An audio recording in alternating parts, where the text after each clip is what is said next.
नमस्कार मंडळी, स्वागत आहे तुमचं माझ्या एका नवीन व्हिडिओमध्ये. तर काल आम्ही एक व्हिडिओ टाकला होता की ज्यामध्ये आम्ही पूर्णा नदीचा पूर म्हणजे जो पूर आलेला आहे तो तुम्हाला दाखवला. तर इथं आपलं जळगाव जामोद, बुलढाणा जिल्ह्यामध्ये जळगाव जामोद आणि संग्रामपूर तालुक्यामध्ये एवढा पाऊस पडला, म्हणजे एवढी अतिवृष्टी झालेली आहे मित्रांनो, की अक्षरशः लोकांच्या घरामध्ये पाणी गेलेलं आहे. तर आपलं जे संस्थान आहे इलोरा संस्थान, तुम्ही बघितलं असेल, त्याचे व्हिडिओसुद्धा व्हायरल झालेले आहेत. जळगाव जामोदचे व्हिडिओ व्हायरल झालेले आहेत. अक्षरशः मंदिरामध्ये सुद्धा पाणी आहे, लोकांच्या घरामध्ये सुद्धा पाणी आहे. तर एवढा इथं म्हणजे अतिवृष्टी झालेली आहे. तर कालचा व्हिडिओ जर तुम्ही बघितला, आज मी तुम्हाला हे शेतातलं पाणी दाखवतो. बघा, या शेतामध्ये बघा मित्रांनो किती पाणी आहे. हे पूर्ण शेत पाण्याखाली गेलेलं आहे. हे बघा, साईडला सुद्धा तुम्ही बघू शकता की पूर्ण पाणी आहे.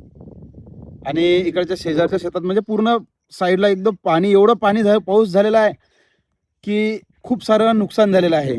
आणि नुकसान तर इतर सर्वांचं नुकसान तर होतेच मित्रांनो, पण सर्वात जास्त जर नुकसान कोणाचं होत असेल तर ते आपल्या शेतकऱ्याचं आहे.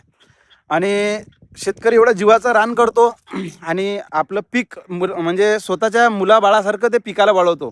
आणि पिकाला वाढवल्यानंतर सुद्धा या पिकाची अशी अवस्था होते मित्रांनो. तर सरकार आपल्याला याच्यावरती किती मदत देते हे मला तुम्ही कमेंट करून नक्की सांगा बरं, की खरोखर आपलं जे नुकसान झालेलं असते शेतकऱ्यांचं, का तेवढा मोबदला आपल्याला सरकार देते काय आणि द्यायला पाहिजे काय, हे कमेंट करून नक्की सांगा. म्हणजे आजपर्यंत तरी मला नाही वाटत की जेवढं नुकसान झालं आणि तेवढा आपल्याला कधी मोबदला मिळाला म्हणून. पण तरीसुद्धा तुम्ही मला कमेंट करून सांगा की खरोखर शेतकऱ्याचं जे नुकसान होते त्याला मोबदला सरकार देते का. तर आजच्या व्हिडिओमध्ये एवढंच. भेटूया नेक्स्ट व्हिडिओमध्ये. जाता आता व्हिडिओला लाईक पण करून टाका आणि चॅनलला सबस्क्राईब केलं नसेल तर सबस्क्राईब नक्की करा. धन्यवाद मित्रांनो.